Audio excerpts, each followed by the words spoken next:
ተልባ በእርጎ ወይም ደግሞ በአጃ ላይ እየጨመሩ ለጤናዎ ትልቅ ነገር እያደረጉ ይመስሎታል? እንዲያውም ሳያውቁት ጤናዎ ሊጎዱና የምግብ መፈጨት ችግር ሊፈጥሩቦት ይችላል። ተልባ አደገኛ አይደለም፣ ነገር ግን አብዛኛው ሰው የሚጠቀምበት መንገድ ስህተት ነው። ዛሬ ሰዎች በተልባ አጠቃቀም ላይ የሚሰሯቸውን ትልልቅ ስህተቶች፣ ብዙዎች ሊጠይቁት የሚፈሩትን የሲያናይድ እውነታና ተልባን በትክክለኛ መንገድ በመጠቀም ሙሉ በሙሉ ጥቅሙ እንዴት ማግኘት እንደሚችሉ እናወራለን። እና ተልባን በትክክለኛ መንገድ በመጠቀም ሙሉ ጥቅሙ እንዴት ማግኘት እንደሚችሉ እናሳዩታለን። ቪዲዮውን እስከ መጨረሻ ይከታተሉ፣ ምክንያቱም የመጀመሪያው ስህተት ሁሉም ሰው ማለት ይቻላል የሚሰራው። ሰላም፣ እንኳን ወደ ሀበሻ ፋርማሲስት በሰላም መጣችሁ። እኔ ፋርማሲስት ሮማን ነኝ። ተልባ እንደ ሱፐር ፉድ ወይም ደግሞ ለጤና እጅግ ጠቃሚ ንጥረ ነገር አለው። ለፋይበር፣ ለልብ ጤናና በእጽዋት ላይ የተመሰረተው ኦሜጋ 3 ምርጥ ነው። ነገር ግን ብዙ ሰዎች ተልባን ውጤታማ ባልሆነ መንገድ እየተጠቀሙበት ነው። በአንዳንድ ሁኔታዎች ለሆድ መፈጨት ሲስተምን ምቾት እየነሳ ነው። ዛሬ በጣም የተለመዱትን የተልባ ስህተቶች እናያለን። ስለ ሲያናይድ እውነተኛ መረጃም ሰጣችኋለሁ። ከዚያም ተልባን በትክክል እንዴት መጠቀም እንዳለባችሁ አሳያችኋለሁ። ተልባ ለምን ተወዳጅ ሆነ? ሰዎች ተልባን ለምን እንደሚጠቀሙት ላስታውሳችሁ። ፋይበር አለው፣ ምርጥ የኦሜጋ 3 ምንጭ ነው። እንዲሁም አንቲኦክሲዳንትነት ባህሪ ያለው ሊግናን የተባለ ንጥረ ነገር አለው። ወደ አጠቃቀም ስህተት ከመግባታችን በፊት ይህን ቻናል ሰብስክራይብ እያደረጋችሁ እንድትጀምሩ በትህትና ጠይቃችኋለሁ። የእናንተ ሰብስክራይብ ማድረግ ለዚህ ቻናል እድገት ትልቅ አስተዋጽኦ አለውና ፕሊዝ ሰብስክራይብ እያደረጋችሁ ጀምሩ። የመጀመሪያው ስህተት ሙሉን መመገብ ነው። መጀመሪያ ትልቁ ስህተታችን ተልባ ሳይፈጭ ሙሉ በሙሉ መመገብ ነው። ሙሉ ተልባ ጠንካራ የውጭ ቅርፊት አለው።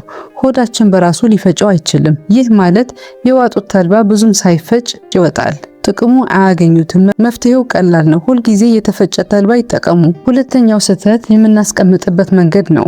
የተፈጨ ተልባ በውስጡ ብዙ ተፈጥሯዊ ዘይቶች አሉት። ከተፈጨ በኋላ ለአየር ሲጋለጥ በፍጥነት ይበላሻል። የተበላሸ ተልባ ጣዕሙ ከመቀየሩ በላይ ጥቅሙ ያጣል። መፍትሄው የተፈጨውን ተልባ በአየር በማይገባበት ዕቃ ውስጥ አድርገው ፍሪጅ ወይም ደግሞ ቀዝቃዛ ቦታ ያስቀምጡት። ሶስተኛው ስህተት ደግሞ በቂ ውሃ አለመጠጣት ነው። ተልባ ከፍተኛ ፋይበር አለው።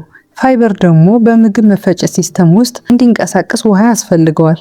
በቂ ውሃ ካልጠጡ የሆድ ድርቀትና የሆድ መነፋት ሊያጋጥሙት ይችላል። አራተኛው ስህተት በአንዴ ብዙ መብላት ነው። ተልባን ለምደውት የማያውቁ ከሆነ በአንድ ጊዜ 2 ወይም 3 ሾርባ ማንኪያ ሲበሉ ሆዶ ጋዝ ይይዛል፣ የሆድ መነፋት ችግርም ያጋጥማቸዋል። በቀን 1 የሻይ ማንኪያ ይጀምሩና ቀስ በቀስ ደግሞ ወደ 1 ወይም 2 የሾርባ ማንኪያ ይጨምሩ። ተልባ ውስጥ ሲያናይድ አለ የሚለው ወሬ እናጥራ። ተልባ ውስጥ በጣም ጥቂት የሆነ የሲያናይድ ውህድ አለ።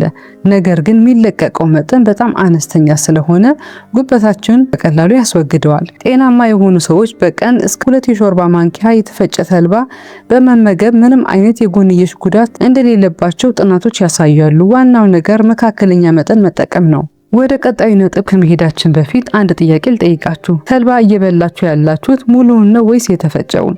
እውነቱን ኮሜንት ላይ ጻፉልኝ። ተልባን በትክክል የምንጠቀምበት መንገድ ሁሉንም አንድ ላይ እንመልከት። ሁልጊዜ የተፈጨ ተልባ ይጠቀሙ። ፍሪጅ ውስጥ ወይም ደግሞ ቀዝቃዛ ቦታ ያስቀምጡት። በቀን በ1 የሻይ ማንኪያ ይጀምሩ። ብዙ ውሃ ይጠጡ። እንዲሁም በኦትሚል ወይም ደግሞ አጃ ወይም ደግሞ በእርጎ ውስጥ ይጨምሩት። አሁን ደግሞ እንደተለመደው የማስጠንቀቂያ መልእክት ልንገራችሁ። ተልባ ከመጠቀማችን በፊት ሆርሞን ነክ ችግር ካለ፣ እርጉዝ ከሆኑ ወይም ደግሞ ጡት የሚያጠቡ ከሆነ ተልባን በብዛት ከመጠቀሙ በፊት ሐኪማችሁን አማክሩ። ፋይበር ስለሆነ ሌሎች መድኃኒቶች ከመውሰዶ በፊት የ2 ሰዓት ልዩነት ቢወስዱት ይመከራል። ደም የሚያቀጥል መድኃኒት የሚወስዱ ከሆነ እንዲሁም የምግብ መፈጨት ችግር ካለባችሁ ሐኪማችሁን አማክሩ።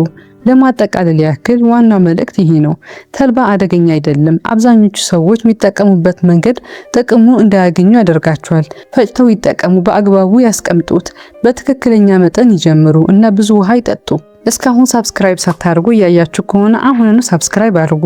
የደወል ምልክቷንም ተጫኑ። አዳዲስ ቪዲዮዎች በምሰራ ሰዓት ቅድሚያ ይደርሳቸዋል። እና ይሄን ቪዲዮ ለሚጠቅመው ሰው ሼር ያድርጉለት። በሚቀጥለው ቪዲዮ እስክንገናኝ ሰላም ሁኑልኝ።